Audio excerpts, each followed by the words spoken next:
The city lights were a glittering promise from my new apartment window. It was perfect. A bit old, sure, with pipes that groaned and floors that creaked, but it was mine. The first few days were a blur of unpacking boxes and dreaming of the future. Then the whispers started. It was faint at first, like the rustle of leaves on a windy night, but there was no wind. The sound seemed to come from the spare room at the end of the hall, the one I hadn't gotten around to furnishing yet. I'd walk over, my heart thumping a nervous rhythm against my ribs, and push the door open. Nothing. Just an empty room, dust motes dancing in the sliver of light from the hallway. But the air had always felt colder in there. Still, I'd shrug it off. Old buildings make strange noises, I told myself. It's just the house settling. A week later, the whispers grew clearer. Not words, just a soft, sibilant hiss that slithered into my ears when I least expected it.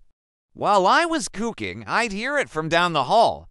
While watching TV, it would be a counter-melody to the dialogue. I started leaving the TV on, music playing constantly, anything to drown it out. But it was like water seeping through the cracks of any silence. One evening, I was washing dishes when the whispering started again. Louder this time, it sounded like it was right behind me. I spun around, suds flying from my hands. The kitchen was empty. But the door to the spare room, which I always kept shut, was now slightly ajar. My blood ran cold. I know I closed it. I always close it. Slowly, cautiously, I tiptoed down the hall. The whispering seemed to beckon me forward. I pushed the door open, ready for anything. And I saw it. The room wasn't empty anymore. In the center, a single wooden chair sat, one I had never seen before. On the chair was a worn, leather-bound book, open to a blank page. The room was immaculate, not a speck of dust in sight, as if someone had just finished cleaning. My mind raced. Was I losing it? Did the landlord come in? But nothing else in the apartment was touched. I slammed the door shut, my back against the wood, my breath coming in ragged gasps. I spent the night on the couch, every creak and groan of the building sending a jolt of terror through me.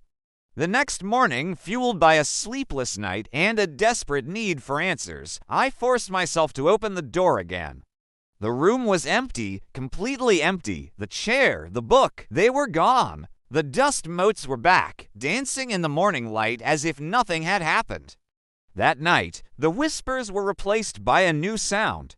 A soft, rhythmic tapping, tap, tap, tap. It came from the spare room's wall, the one that connected to my bedroom.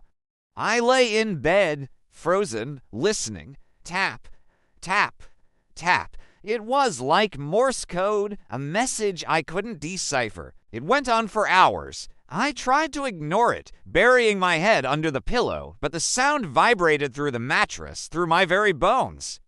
The next day, I found a small, dark stain on my bedroom wall, right where the tapping had been.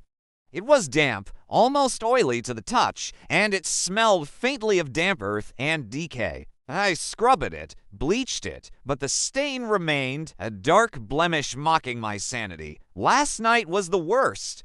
I was woken from a restless sleep not by a whisper or a tap, but by a sound that made my soul freeze. A child's giggle. It was coming from the spare room. It was a joyful, innocent sound that had no place in the suffocating darkness of my apartment. It was followed by the soft creak of a rocking horse. I don't own a rocking horse.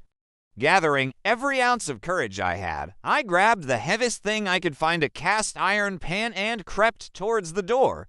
The giggling continued, louder now, echoing in the narrow hallway. My hand trembled as I reached for the doorknob. It was ice cold. I took a deep breath, braced myself, and threw the door open. The room was pitch black, far darker than it should have been. The giggling stopped instantly. Silence, a heavy, waiting silence. I fumbled for the light switch on the wall beside the door. My fingers brushed against something. It wasn't the plastic of the light switch. It was cold, damp, and felt unnervingly like ...